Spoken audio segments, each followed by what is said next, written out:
Hey, I'm Mason King, host of the IBJ podcast. And before we get into this week's episode, I want to tell you about the newest podcast from IBJ Media called Off the Record with the Indiana 250.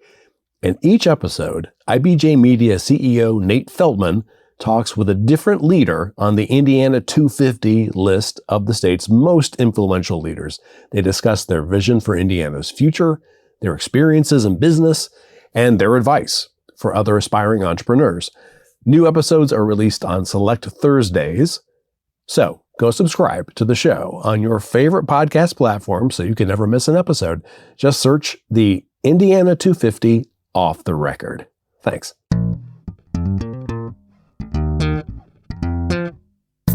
This is the IBJ podcast for the week of December 11th, 2023, brought to you by Taft. I'm your host, Mason King. Welcome back to the podcast, everybody. Our guest this week is Morgan Lucas, whose last name literally is up in lights on downtown's biggest stadium, although he probably could wander through a crowd of 60,000 Indianapolis Colts fans in near complete anonymity. He's the president of Lucas Oil Products and quite literally grew up with the company. His parents, Forrest and Charlotte Lucas, founded the firm in 1989 when Morgan was about 7 years old. His youth and tween years were spent in part making deliveries to early customers and playing with Hot Wheels at trade shows under the table bunting at the Lucas Oil booth. Then he discovered drag racing, and the die was cast. From 2004 to 2016, he won about 24 titles and started his own racing team. And that experience under the hood of his business gave him a decent footing as he transitioned to the family company and tried to learn all facets of developing, testing, and selling engine and gear oils for cars, trucks, marine crafts, motorsports vehicles, and industrial machines. It's a tough company to get your arms around, as it sells more than 300 products in 48 countries and maintains several subsidiaries loosely related to sports and farming, transportation, and metal fabrication. Now, Morgan was named president in 2020 and effectively now serves as the company's CEO.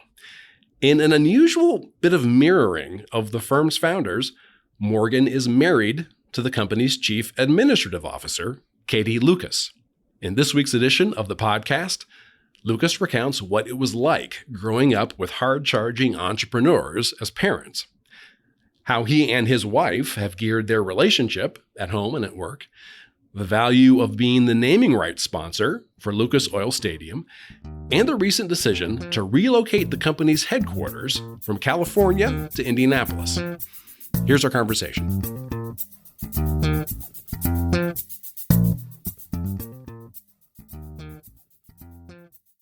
It's my pleasure to welcome to the podcast Morgan Lucas, president of Lucas Oil Products. Morgan, thanks for making time to talk today. Thanks for having me. It's really exciting to be here. You know, something I forgot to ask you when we were getting ready for the interview, are you staying downtown today for the Performance Racing Industry Trade Show, which will take place at the Indiana Convention Center and Lucas Oil Stadium? I'm not actually. My wife and I, between our two boys and their crazy athletic schedule and all the other things that happen with our normal day-to-day work, I've come to realize that as much as I love the PRI show, all it does is make me want to go spend money on a race car, and old habits die hard. You know, I got to stay away. I'm very wise. Good decision. Lucas Oil Products was founded in 1989. You can fact check me on this. By your father and your mom, Forrest and Charlotte Lucas. My understanding is they were equal partners in founding and growing the business. Your dad engineered and experimented with new oils and additives. Your mom worked on all aspects of the business, like company operations, bookkeeping, paperwork, human resources, and they both attended trade shows and industry events. What was it like for you to grow up in that kind of intense entrepreneurial environment? When you're a kid and you're growing up in it, you don't know any better. This is life. But in hindsight, realizing how things are, having other friends in different industries, and you see how rare what I grew up in really was. And to your point, yeah, my parents were a team. my father and my mother and father owned a small trucking company at that point. And maintenance issues, my father did 100% of the maintenance himself, so he's very mechanically inclined. And that's in all facets. He understands hydraulic systems as well as he understands how a manual transmission works. That's a great, obviously, person for me to learn from growing up. But he understood the need that was there for an industry that was something that our country has always been codependent on, and that is, getting goods from one place to another. And truck drivers are often overlooked, but they're the unsung heroes of really so much of our day-to-day lives. And he drove trucks for a long time. He concocted this as a self-taught, man, concocted this formula that he tested in his own vehicles. And to be honest, it worked so well that my mother's notion was maybe we should sell this to somebody else. And that's kind of the genesis of it. But, growing up, my parents, especially in the early years, put everything back into the company. I've said it before, but they would feed me 29-cent cheeseburgers from McDonald's. That's how it was. We just got by. I think the first house that they actually bought together was when I was almost in junior high. Everything was renting, and because we didn't know where the business was going to be, we were moving around Southern California as things were growing. And so you guys were in Southern California at the time, yeah. It was so the materials that my father sourced at that point in time were there, and so it just made more sense. And that's kind of how the company really started there. My family's from Indiana, proud Hoosier family. I was born here. And so you think about all of that. I remember going on deliveries with my parents, my mom especially. We had a day cab pickup truck as a white old Ram that they bought. The thing probably had 150,000 miles on it when they got it, and it had a long bed. And I would be riding shotgun with my mom driving to, Calico, California to deliver oil to a small shop. And that's just how it was. I mean, we did everything together or independently, whatever it took to get the job done. And even those trade shows you mentioned, there was times where they couldn't find somebody to watch me. So, I mean, I have memories of playing under the rental sham, like the table cover that we could afford at that point in time. Oh, yeah, playing with Hot Wheel cars or something underneath that. But that's what you grow in, and that's what I know is, kind of that whatever it takes mentality. Yeah. And so you were, since you're 40 now, you were 7-ish when they started the company. Yeah. And so you've been there for the entire time. I mean, you've grown up with the company. I have. I did have my hiatus while I was racing, but I still was involved. I mean, you try to understand what's going on with the company, and you want to keep your finger or at least your hand in it somehow. But that's just because, again, it's what I grew up knowing. And so getting too far away from it was like getting way too far outside your comfort zone. Your dad told us at IBJ in an interview in 2015 that he had never taken a vacation. So I take that to mean that you never took a vacation. The vacation subject is a very touchy matter for me. No, I'm kidding. Again, to the earlier point, you do what you got to do to grow it. And, I look at success like it's like riding a wave. You're not always going to be on that wave. So you have to ride it the best you can while you're up there. And probably not the best analogy, but it really, I think, paints a picture of where my parents were at, because they just kept experiencing success after success and growth and word of mouth trends. And again, all of their, I think, just reinvesting, just their outlook on how to get the business where it was. And it came from a place of necessity. But on the vacation front, my dad's not good at sitting still. Never has been. His idea of relaxing is going to his ranch in Missouri and, working with his cattle. And there's times where I've talked to him and he's driving a harvester, and that's fun for him. I mean, he beams when he's doing that kind of stuff. But, the vacations that we took as a child were working vacations. We went to Hawaii once, and, most people think, we're going to go to Hawaii and we're going to sit on the beach and do all these relaxing things. And I think we got in the water once. And outside of that, it was, my parents working a trade show and me keeping up on my homework. And that's fine. Again, it's also made me appreciate the fact that now with my family, with my beautiful, amazing partner in life, my wife, Katie, who's much smarter than I am. So thank God she's in the business. We are very intentional about making that time with our kids. I feel like it'd be like looking a gift horse in the mouth if we weren't making that time for our kids to give them that better life that my parents worked so hard for. Right. What did you think about it when you were, say, like a tween in early teens? I mean, do you think, wow, this is really cool, or around automobiles all the time? Or were you like, my life is weird and it sucks, which is what I would have been like. As a tween, I was very awkward. Big overbite, braces, couldn't figure out what to do with my hair, a lot of acne.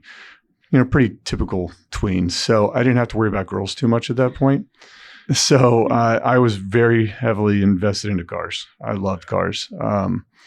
Still do. My wife got me a 67 Chevelle for my birthday a few years back, and right in the middle of doing kind of a updated resto on it.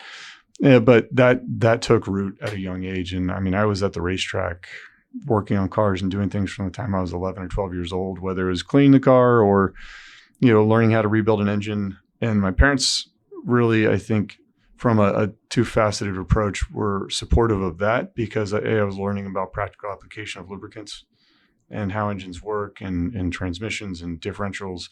But I was also, staying busy with something. And while they were busy, I was busy. Okay.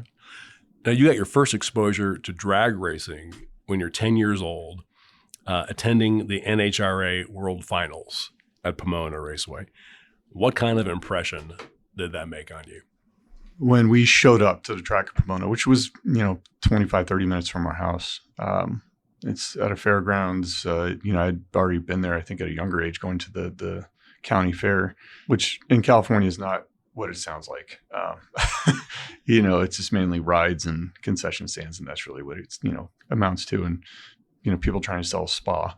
It's like not, the Indiana State Fair. Yeah, I guess it is. Maybe there are more similarities than I realized, but it's, going out there. I remember we parked the car and I got out right when a pair of Top Fuel cars went down the track. And I mean, the noise, the vibration, everything was, insane. It would be like knowing that there's a gorilla inside of an enclosure and you can't see what's on the other side, but he's upset and angry, and I couldn't wait to get inside. And I'd already been going to the racetrack with my father, raced a little bit at some dirt tracks in Southern California.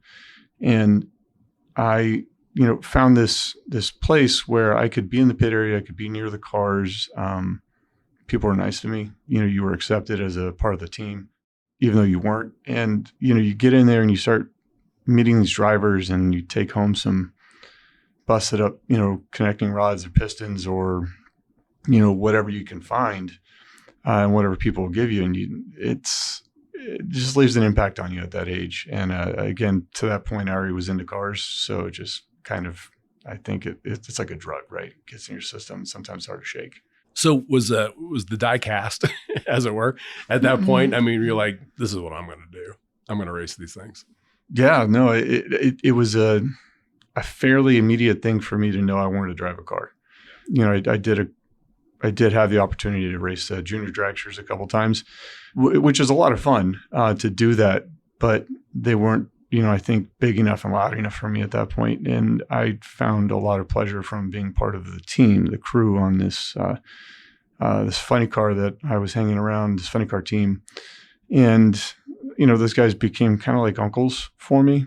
And I ended up spending the next, 4 or 5 years just traveling around the country with this group of guys working on cars. And I was doing every job from helping rebuild the engine to, servicing the clutch, which is involving taking the thing in and out and doing a lot of different odds and end jobs. But I found it exciting, So this as a teenager. This is a teenager, and I was doing this while You're I was traveling with the crew here. Was this one of the teams that your dad sponsored? Yeah, at that point, yeah. That helped me a little bit. Sure, yeah. They're a little more patient with me probably because of that. But it was fun, man. It's an exciting way to grow up as a kid. Mm-hmm. Absolutely. Oh, my God. Who wouldn't love that? Yeah. And there's a lot of memories, that's for sure. Did you go to college? I did not go to college. That was probably, I think, one of the things I'm most conflicted about in life. I had the opportunity to basically go racing full time and try telling a 17, 18-year-old kid that they should pick school over something like that. I was more interested in figuring out what my next helmet was going to look like, less than, what a degree would be like. And in hindsight, I think that there's a lot of gain that I could have got from a practical business standpoint, from just just understanding things. It would have, I think, just gave me a better head start going into the next chapter of my life. But I did have all of that experience growing up around my parents in the business and seeing, what transpired. And I was fortunate. I'm in a family business situation, and I had opportunities that not everybody has. So I feel like in hindsight, probably should have went to school. But the reality is I still got a decent education on business throughout my life. Yeah, I would imagine. Yeah, that's amazing. So when did your professional drag racing career begin? My professional racing career started in 2004. I was asked to drive a car for the late Darrell Russell, who was killed in a racing accident a couple months prior to that. Made my debut in August at, of all things, the Lucas Oil Nationals in Brainerd, Minnesota. Probably one of the most fun motorsports events of all time. And a really interesting place to do that. I drove 2 cars that entire weekend because I was already committed to another program when I had the opportunity to do that. And I mean, just dream scenario. And I did that up until I think 2016 was my last race. And you became, the head of your own team pretty quickly? Yes. In 2000, the fall of 2005, we started the process of assembling our own team. Which is not an easy undertaking, but we hired good people. And that's really what it's about. Just like any other business, you're only as good as the people you surround yourself with. Hired people that were a lot smarter than I was about it, and that made it a lot easier. And it was an exciting time. Yeah. And there's a crash course in management right there. I assume you're really involved in fundraising, you're involved in personnel, you're involved in operations, like where you are. In hindsight, I probably would have been a lot better at it now. But, not having any real experience in those scenarios and learning on the cuff, I felt like we did a really good job. And to your point, you're involved in everything. You're having to make approvals from how much money we're going to invest into hand tools versus air tools versus, what truck and trailer you're going to use and buy and where you're going to source it and which, there's very granular details that I was involved in. And there's a lot of things that I would leave to the crew chiefs just because they knew a lot more than I did. Mm. Here's the thing about going to business school is that you don't make mistakes with any consequences. You made mistakes with consequences. Oh, believe me, I definitely made a lot of mistakes. And definitely had a lot of consequences. And I can tell you, my dad is a lot more passive these days, but he wasn't afraid to let me know. But that's good. I think, we live in a society and culture now where people are afraid to hold kids accountable and push them and drive them forward. And, I'd like to believe that the older school mentality breeds a tougher generation. Not to say it's right for everybody, but I'm glad my dad was there to, let me know whenever I needed a little kick in the butt, if you will. Right. And so your dad also was involved in funding the team as well. He definitely, he helped. It was his capital that really it was his nest egg that made it happen. We had great sponsors over the years, Geico being one of them, Toyota, a slew of others. But, we would have never had that opportunity if it weren't for my family. Now, this part is just incredible to me. And I really kind of didn't believe it when I saw it. You weren't the only drag racer in the family. Mm-mm. You started your drag racing career at the same time as my mother. And actually, I think to be honest, she started after I did. And she was loved it so much that she wanted to drive. And that is I'll tell you what, insanity. it was at the time, man. I actually remember telling myself, this is crazy. I don't know what she's doing. Why was she doing it? I don't know. I think she just had a passion for the sport. She was like me. She loved the people and she thought it was cool. And she got in there and she had fun. And she did pretty darn good. She wasn't like, here's how I'm going to keep my eye on Morgan. 100%. Well, I'm going to be a drag racer too. Oh, exactly. I look at all of the baseball and basketball and all the things that we do with our 2 boys now as an opportunity to bond. And maybe that was hers. Yeah. But she had top of line equipment. and she had, national champion help from, crew chiefs to other people. And she took full advantage of it and had a lot of fun. And whenever she would win, I feel like I got more nervous for her to go down the track than when I was getting in the car ever. Yeah. Yeah. It's just. Yeah. I'm sure she was nervous for you, but then you were nervous for her. 100%. And I'm not too bashful to admit that I'm a mama's boy. So, it's, you don't want to see anything happen to mom. Did you ever have to compete against your mom, or was she doing something different? We did a match race thing once where we competed against each other. And and it was in a what we call it's super comp dragster as a bracket category. And she won one round, I won the other. And I tell you what, she was beaming. And I think she held that over my head for quite some time. That's outstanding. The one thing that's interesting to me is that like any kind of like cachet that you would get with your friends or acquaintances about being a drag racer would be instantly diminished if they knew that your mom was doing the same thing. Oh yeah, 1,000%. And so it was never the thing I led with. Yeah. I always had to like draw the line between, well, I'm driving cars that go 300 miles an hour plus, and she's driving a car that goes 170. It's a little different. And in all honesty, it's still dangerous. It's still crazy. I mean, she's still wearing a fire suit and a helmet and doing all the, at the end of the day, really the dumb things that we do, and that's putting our life at risk. But it kind of gave me a lot of respect for my mom. She, most people think of their mom, especially watching her grow up in a business environment, knowing that she was a hairstylist, or she cut hair before she even joined into that space.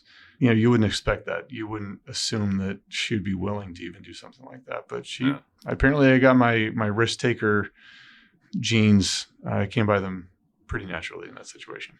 Now, at some point in there, you met your wife? I did. My wife, who was part of the sales team with the Indianapolis Colts, we met at an event. I remember where I was and seeing her walk into the room, and I was like, I have to meet this woman. And then after a pathetic attempt at a pickup, she felt bad enough for me that she went on a date with me. After a while, she agreed to marry me, and here we are. Honestly, she is an amazing woman that, as Eddie White would say, I'll kick my coverage. I'll probably feel that way till the day I die. Yeah. Now, some people like choose spouses because like they're really alike. Some people choose them because they're really complementary. What was it with you? Well, initially it was just, she's drop dead gorgeous. That's, like every guy that's in their, early 20s. But then having dinner with her, I realized so much of how she's different than any other person I had met prior to that, just based on the way that she, I think, would just talk about things. She was deeper. She understood things. She was spiritual and all of these things that I was not used to at that point in my life. But used to superficial girls that you would meet at the track, and she was different. And again, also extremely bright. And it just, you have those moments where you just know something is so absolutely unique about this person. And it's carried on. She's definitely the opposite of me in a lot of ways. She's very black and white, has to see it on paper. And I like to, I have to see things in my mind and understand them. And, I'm more artistic. She's more on the other side of that, and she's formally educated on business. She went to Kelly School. I did not. And we complement each other, I think, a lot in those spaces.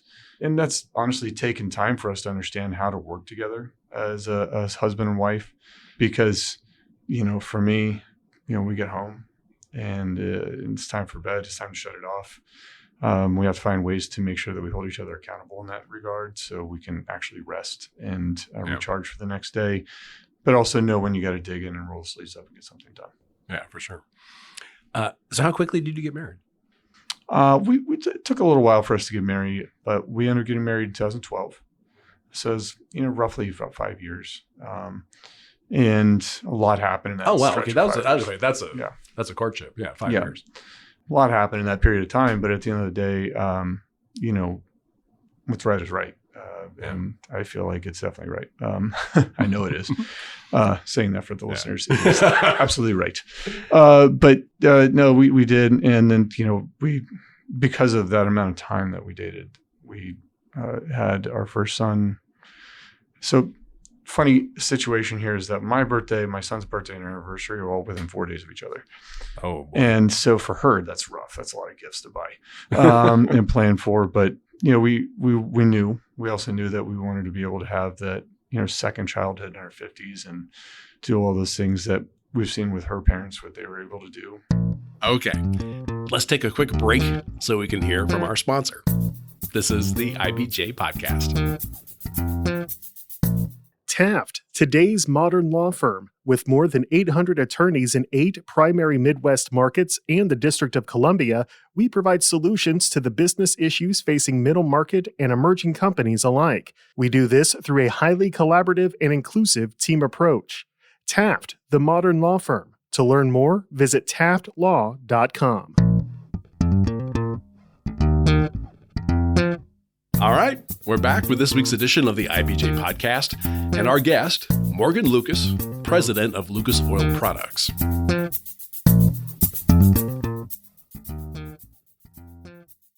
So you retired in 2016, and that was to pursue a full-time role with the company, Yes. with Lucas Oil. And what was kind of the plan at that point? Was it to, I need to just see if there's somewhere where I can fit, or I really need to learn this whole business? This is actually an interesting question because there's a lot of factors that played into the why. I think at that time I realized my parents weren't getting younger. I had always known that I'd wanted to be in the family business. My parents, the legacy that they've built, I wanted to make sure they would carry that on. But I also wanted to provide a better life than what racing could provide for my family. I also didn't want to end up like many of the people I've known over the years that have died from a racing accident and leave my wife in that situation. And just a lot of things played into it. Yeah, literally, that's how your career started. Yeah. Yeah. So it's kind of, I didn't want it to be full circle. Darryl was a great man, left a great impact on drag racing. And, but I don't want that to be how I'm remembered. And this opportunity sitting there to get involved in this amazing business, to learn it, still learn from my father and my mother while they're still actively involved. So I jumped on it. And you want to talk about a big change in life, to go from being really good at spending money to trying to be really good at making money.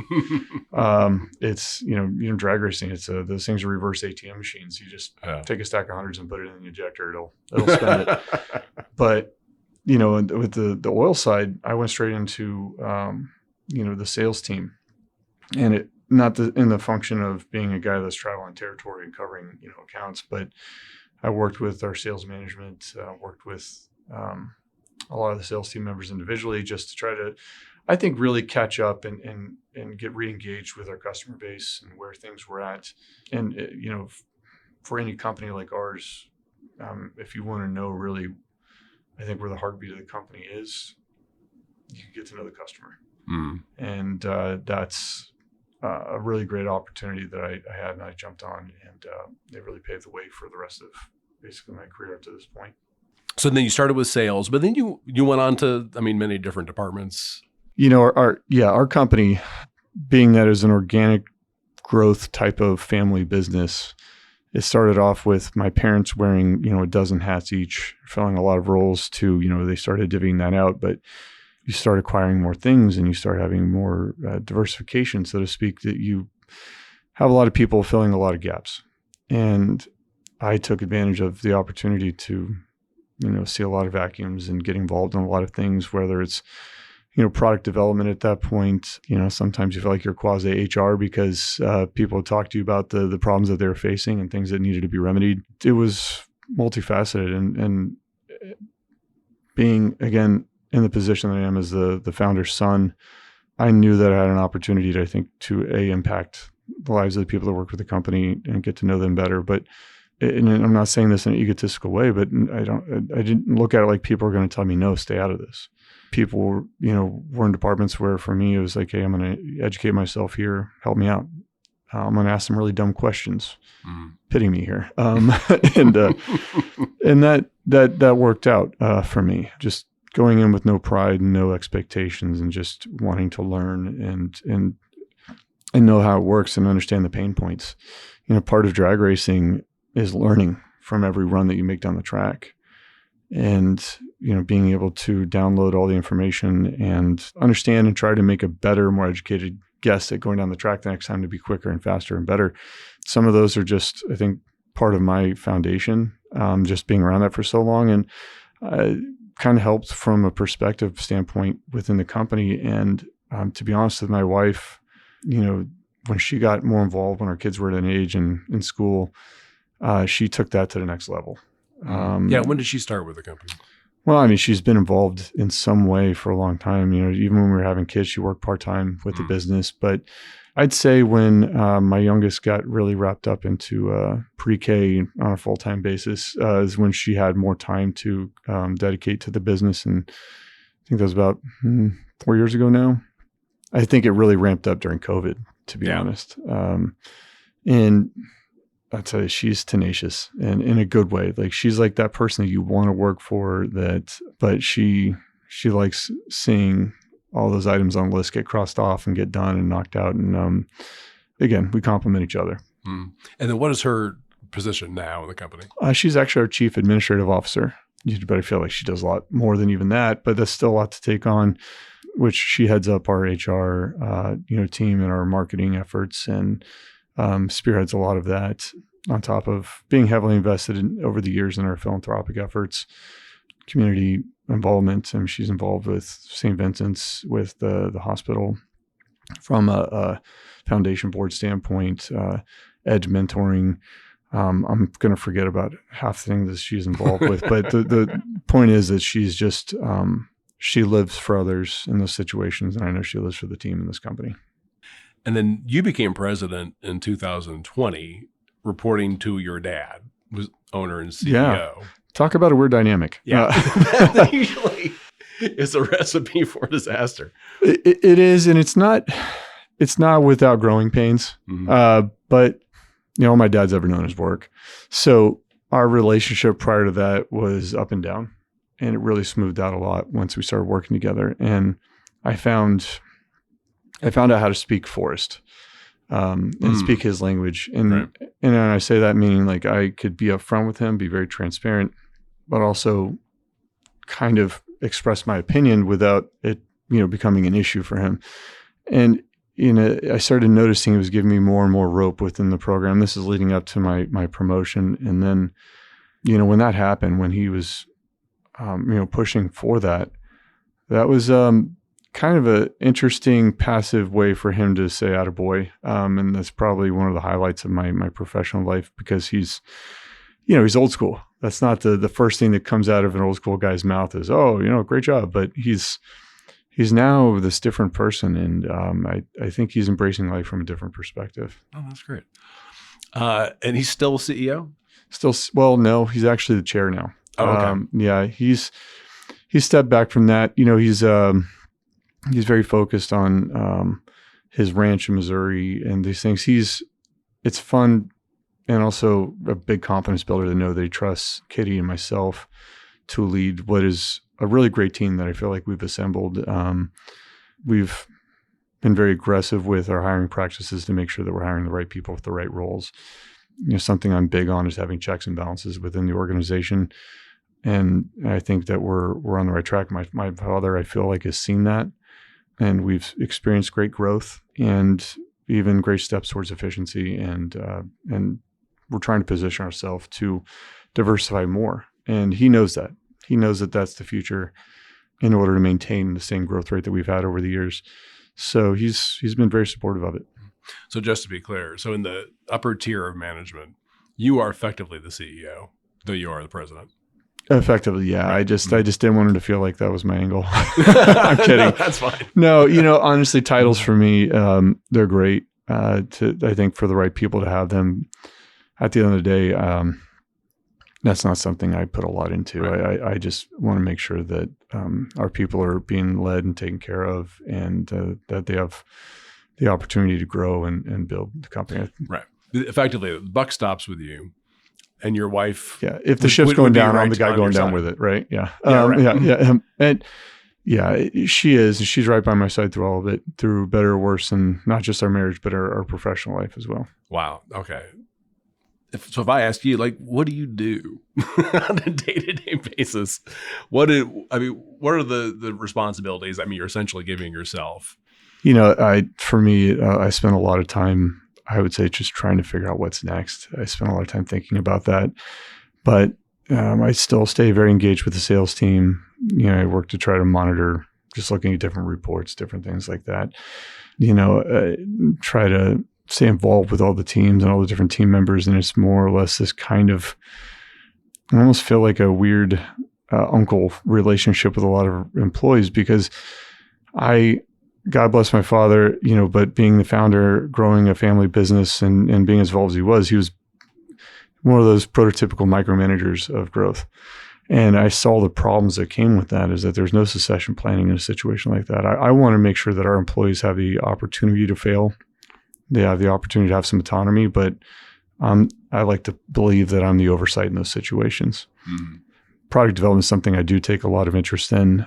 We just hired a new vice president of product development, and that's something I'm excited about, because when COVID hit, we went through this kind of stagnant period where you're just trying to keep your head up, because materials were becoming harder to source after the fact. And we saw probably as many price increases in 1 year's time on materials as we had in the previous decade. And that's tough. You're pivoting constantly, and we shouldered the majority of those increases from a margin hit standpoint, because, well, it's not on the end user. It's not their problem. And we're trying to find the way to keep that as minimal as possible, because we really appreciate our customer. And, going through a lot of that, we didn't have a lot of new product development in those years. So now we're really, I think, getting bullish on getting back out there and trying to be at the forefront of, I think, what is a very modern world of hybrids. And our bread and butter is in the used vehicle market. Cars to 50,000 miles plus, or 36 plus. We like to believe that we can help that consumer save money on, labor costs and fixing and repairs and just keeping them on the road. We need to make sure that we're staying at the front of that. So Lucas Oil Products is right now headquartered in Indianapolis. When did it become headquartered in Indianapolis? Very recently. Okay. We've had an office here for the last, 4 or 5 years. Honestly, the race team was based here. So we've always had personnel here in some fashion or another. My parents, when they moved permanently back to Indiana, they relocated to Carmel. This is home for us, and there's no place I would want to raise my kids other than Indiana. I grew up in Southern California. I know what it's like out there. So no, that wasn't going to happen. So there was no point where we ever considered moving out there. But yeah, we had to make the tough decision to close our California office. Material prices got so high that it was costing us 10% plus on average more to make an individual unit of product. And that's tough. When you think about that, when freight costs are less than what it costs you and the differentials in those situations. So, you just start looking at the books. But we were very loyal to that entire team out there. But we were looking at that for 3 years, knowing that the numbers were what they were. Just the cost of doing business from there was just so much more. Yeah, and it's hard. It's a tough place. California is not exactly like the, hey, come manufacture in our state kind of, they're not open arms to that.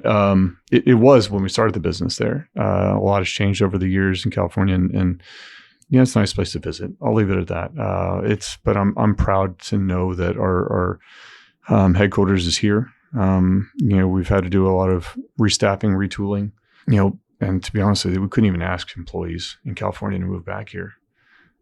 We had some move back prior to the shutdown, but it's hard. It's California laws and labor laws are very difficult.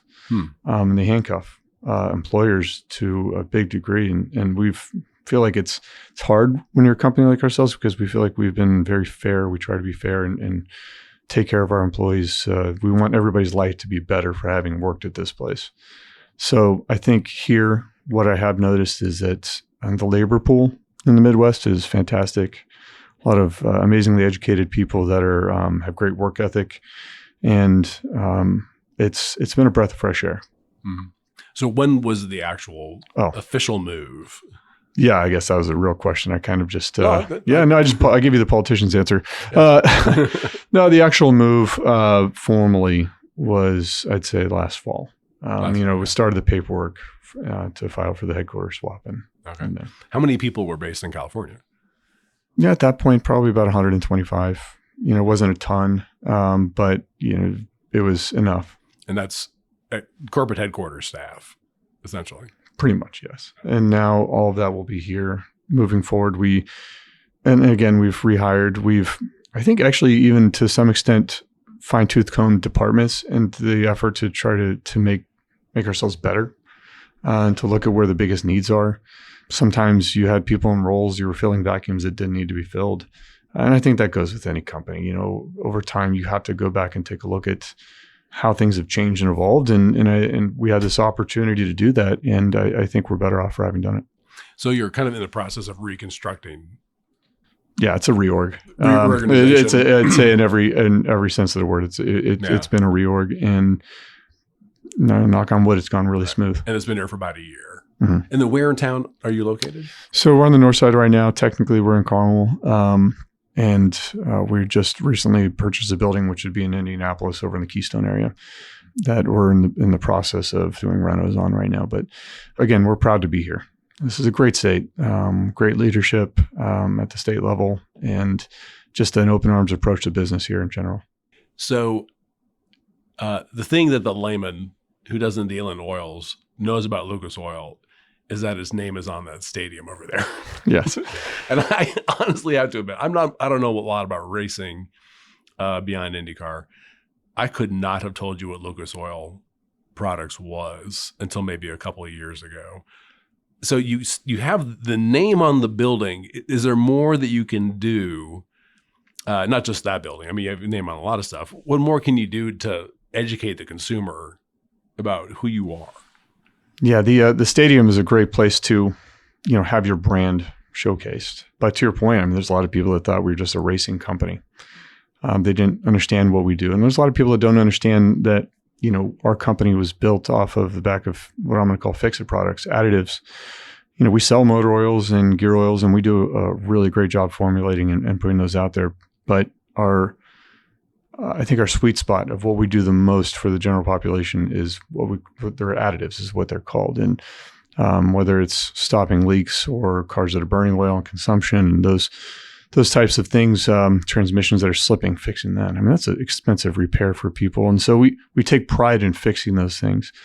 But educating is hard because a lot of people, for a long time, boomers were our biggest source of revenue because they were not afraid to work on their car. They understood it. And what's crazy now is there are a lot of people that are just squeamish, timid to lift the hood, to think about putting anything in the fuel tank. Cars can sometimes be a lot like infants. You could think they're a lot more sensitive than they really are. They're tougher and more resilient. But for me, it's still something that I have to take myself out of that situation because I feel like I have a grasp on how cars work and operate and function, and my comfort level is high in those situations. So we have to find ways to educate people. That's another reason we've made so many changes towards our approach towards motorsports is that we still want to be in that space because we want people to know we still have a passion for it. But the reality is the world's changed, and we have to go to the consumer where they are, and that is through media, and whether it's digital, print. We have to find ways to educate people. We put QR codes in the front of every bottle just for the sense of if you're too lazy to spin the bottle around and read the back of it. Here you go. There's videos. Here's everything you need. And consumer habits are interesting. Sometimes people they have to have somebody tell them this is what you need. And that's fine. That's totally fair. Everybody's got a million things to worry about. The reality is that, most of those things involve or entail your car getting you somewhere and where you need to be. And our job, and what we feel like our job, is to keep you, really running on the road. So education, we're going to have to start just trying a lot of things. At our new office and facility here in Indianapolis, we're going to have a studio dedicated to creating content that is really about educating the consumer so their comfort level goes up. So back to the stadium real quick. So the original sponsorship deal is 20 years. I don't know if it's up like in 2026 or 28. It kind of depends on when the thing opened. Do you guys still plan to re-up that sponsorship deal? Well, I mean, it obviously depends on the price tag that they come back with. Well, I guess that's true. No, we love this, all kidding aside, one of my closer friends is our Colts rep. We have a great relationship with the organization. Carly and Kaylin and that whole group over there, it's a great family business really. And to us, it did help us put us on the map in a lot of places that we weren't previously. And that was my father's intent. How do we give the impression that we're a Fortune 500 company when we're not? How do we, get in front of people that maybe aren't necessarily motorsports enthusiasts? We had to get outside our comfort zone. And that's, again, still to this day, something we're striving to do. And as I mentioned before, on the digital front, we're looking at better brand ambassadors and better offerings and trying to, again, hit those different people. And again, go to where their passions are. But the stadium is still a massive passion point. The NCAA games, I mean, you think about all the amazing stuff that happens with Colts games, especially if you're a Colts fan this year, it's exciting. It's fun to watch. But then, you go to the fact that, you Big Ten championship games, the concerts. I mean, we've got Taylor Swift coming next year. Yeah. Not that I care, but I know my wife does. Don't say that. Morgan Wallen's coming. IBJ is officially on record as saying we care. No. Well, it's not. I'm not knocking her. It's just, I'm Morgan Wallen. I'm excited about that. I'll go watch that show all day long, and they'll be fun. They're different structure, different folks, right? But it's a great place, and we get people from all over the country that come in for events there, and I think that's some of the NBA All-Star Game events are going to be exactly. at Lucas Oil. I think for the first time, like in a stadium. It's exciting. So yeah, hopefully we can maintain this relationship for a long time to come. That would definitely be a goal of ours. But until the ink's drying, you never can say for sure what's going to happen.